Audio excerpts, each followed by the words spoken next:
Hey guys, last time మా బాబుది frame order చేశాను కదా, కస్టమైజ్డ్ ఫ్రేమ్ మీషోలో. ఎలా ఆర్డర్ చేయాలి అని చెప్పి నాకు కామెంట్ వచ్చిందనమాట. సో నేను చేస్తున్నాను, చూసేసేయండి. ఓకే, నేను ఫ్రేమ్ అయితే ఆర్డర్ చేశాను కదా, అది ట్యాప్ చేస్తున్నాను. సో అవుట్ ఆఫ్ స్టాక్ అని ఉంది.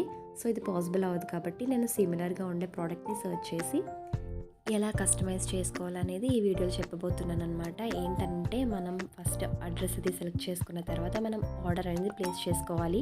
వన్స్ ఆర్డర్ కన్ఫర్మ్ అయిన తర్వాత మనం మళ్ళీ బ్యాక్ వచ్చేసిన తర్వాత ఆల్ ఉంది కదా, ఆల్ అంటే మనం ఆర్డర్ చేసుకున్నది ఫ్రేమ్ ఉంది కదా, ఆ ఫ్రేమ్ చూసుకున్న తర్వాత పక్కకి స్క్రోల్ చేస్తే వాట్సాప్ నెంబర్ అని ఉంటుంది. ఆ వాట్సాప్ నెంబర్లో మనం బాబు పుట్టిన డేట్, హాస్పిటల్, వెయిట్ ఇవన్నీ మనం ఇచ్చేసామనుకోండి వాట్సాప్లో. అండ్ ఫొటోస్ కూడా ఇచ్చేయచ్చు. అండ్ ఆర్డర్ ఐడి ఉంది కదా, #100 సంథింగ్, అది కూడా మనం కాపీ చేసి వాట్సాప్లో ఇచ్చేయాలి. సో ఈ వీడియో మీకు నచ్చిందని అనుకుంటున్నాను. Thank and share and subscribe to my channel.